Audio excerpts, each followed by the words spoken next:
is a short little story about David Demarest. He was born in Phoenix, Arizona on Skid Row. They lived on Cherry Lane until about when he was 4 years old. They moved out to Apache Junction because his mama couldn't get along with anybody. So he lived out there in Apache Junction up to when he was 16 years old. Sure, he wasn't an angel, but yet he was kind to a lot of people.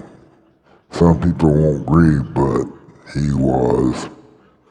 He wasn't a straight A student whatsoever.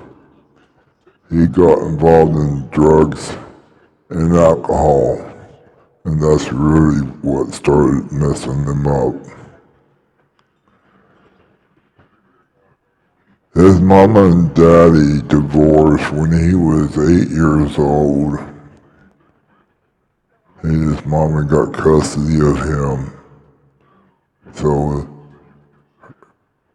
her boyfriend and David moved to New York, lived a town called Waterville. They didn't live out there too long.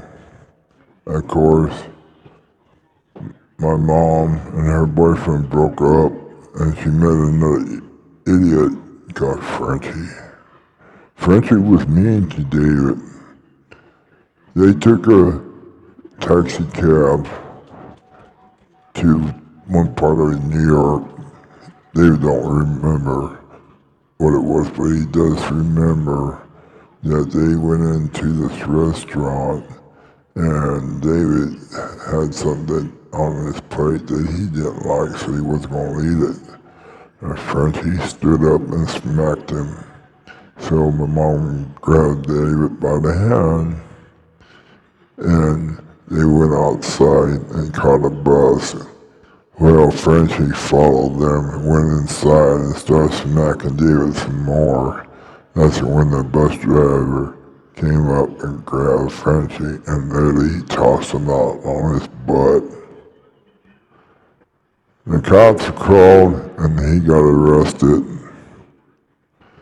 So David and his mom moved in with this African American or black, whatever you want to say it, family. They lived there for a while. David really enjoyed it, living there except for the snow. The only time he liked it when it snowed is when school was called off because of too much snow. So they moved back to Arizona and they stayed with some family members that my mom was friends with.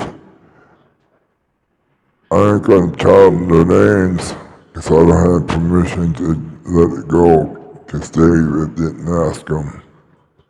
But they were alright. They had good times, they had bad times. And David had appendicitis attack there, and he was rushed to the hospital next day. And that day, they rushed him in the operating room. But David had quite a few friends, a few that really called brothers. And one was his friend Rob. And he had a few other friends. Some of them no longer exist, they passed away. But he grew up and started living in different places. Then he became homeless for a while on his own choice. He always had money, he always did little odd jobs. He lived in U-Haul trucks and other places. Well then, he moved back home with his dad. Then he moved in with his brother, then his sister. And both of them, and he didn't get along too well. And he moved back home, and he joined the Job Corps. Well, that was before he, when he left AJ. But anyways, he lived in Phoenix, had an apartment there for about 2 years. Then he moved to Tempe, and then back with his sister, then back with his dad. Then he got himself another place, the same in Tempe. He lived in 2 places in Tempe. One was Cemetery Apartments, the name of a place in Phoenix that he lived in was called Beau Chateau. Then he moved to Mesa by himself. He lived in a place right across from Pioneer Park called Utah Motel. And like I said, he got involved with drugs and with alcohol, and so his life was messed up. He was a renegade and black sheep of his family. And he went back home with his dad and stuff. And he had some problems, so he went to Mesa High. He was only there for 1 day, and he got caught smoking on campus, and he got in a fight with the principal. Not a physical fight, but a mental fight. And then his dad put him in Gilbert High School, which he wasn't there very long. Of course, like I said, messed with the drugs and alcohol. He got busted, got bailed out, moved back to Phoenix. He lived behind the Pink Flamingo Motel, which was right across from the Nut House.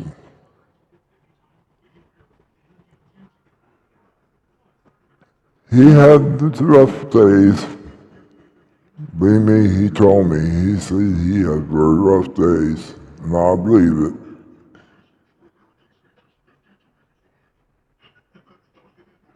He went ahead, he got married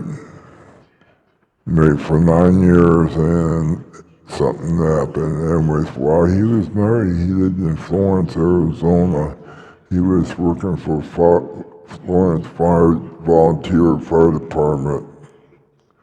He was only in there for about a year because separation separated him out of town. His life wasn't safe out there, so he moved down Mesa with a friend, James Walker, and his wife Isabel, God rest her soul. And then his friend Charlie, which is James' dad, Dave was working for him, and then he says, well, I got this double wide storage, and he told David that he can move into it, they put it together, and he can move into it, and that way he have a place of his own. So David told me that he worked on it and stuff, especially when he was living in it. And Nancy Walker had her husband, Charlie, at the time, take a look at it, and I'll take that back. David says he just texted me, he says no. He says, Nan went on her own to take a look at it, and then she went home and told her husband that she wanted a place. Well, here goes David moving again.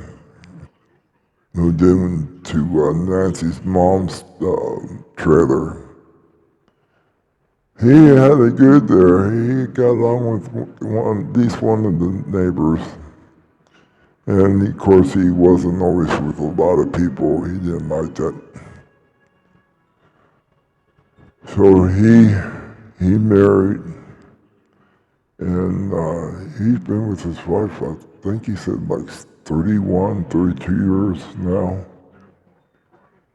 So he still had a rough time. He went cold turkey on everything. He went cold turkey on drugs before he even got married the first time. Then he went cold turkey on smoking cigarettes and drinking alcohol.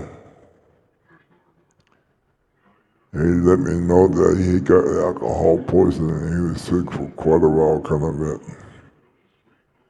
Smoking cigarettes, he smoked cigarettes ever since he was 8 years old. And he went cold turkey on that, but it was kind of rough on him. He always said, hey, if you don't have the willpower to do it on your own, don't even worry about doing the schools and doctors and treatments like that, because willpower is the only way to be. And trusting in the Lord is another thing, in order to help them out. His health went nuts. He lost his mom. His mom died in his arms. And he went in to have his heart checked out. Kind of find out he had a bad heart.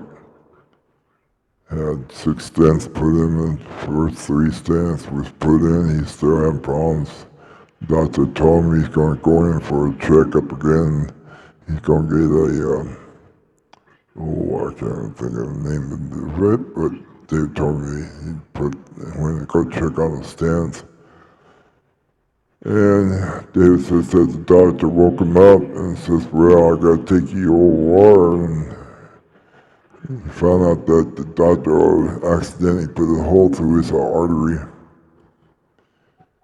And then that really took a tumble because David says the doctor went out and told his wife that he had passed away on the operating table, but he revived him.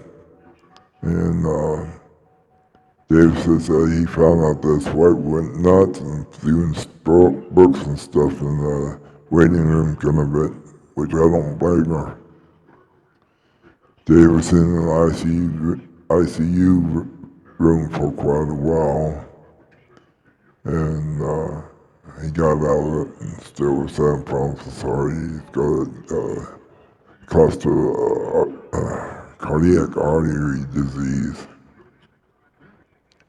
On top of that, he's diabetic, high blood pressure, and a few other things. He calls it the Demer's curse. But I gotta go do things. David will probably be here on lunchtime.